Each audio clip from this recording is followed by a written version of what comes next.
What's up everyone, we're live. I'm the code shaver here to shave off some complexity so you don't have to.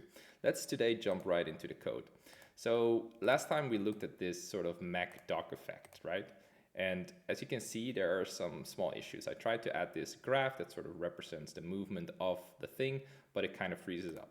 And the reason why is because the helper that I made for the graph also uses the animationFrameScheduler.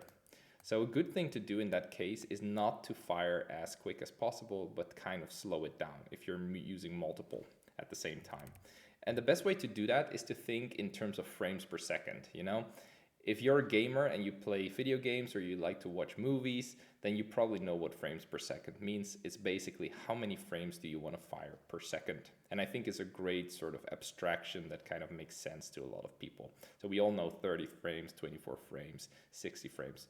Basically anything above 24 frames we consider as movement, smooth movement, and then when you go up it becomes smoother, but it is of course always limited by your hardware. So I like 60 frames per second, so what I'm gonna do is just divide 1 second by 60 and then we get 60 frames per second. And then we can also immediately see that the graph works perfectly. So yeah, I created the graph to talk about some of the details of the code just to get a sort of a better understanding of what's actually happening. So let's start with sort of the basis, how we started out with the interval. Of course, we wrapped it in the defer, but right now that's doing nothing, so we don't have to worry about that. So yeah, this is basically what interval does by default. It's just a linear accumulation of pixel values over time, right?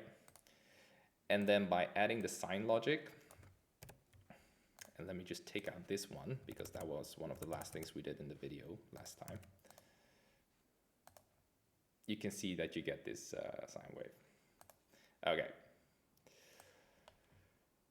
So another thing to maybe talk about is how do we stop this thing? So we stopped it by sort of scanning the graph or the values, the emissions, and every dot kind of represents an emission. And the way we did that was kind of looking at when are we at the top, and if we are so at 1 cycle, and so on and so forth until we get like a certain amount of cycles, and that we can use with our take while to unsubscribe from the stream. So let me just bring this one back. So now I'm doing 6, so let's get just 4. There we are. So this is a great starting point because now we can also see why we needed this arbitrary value over here.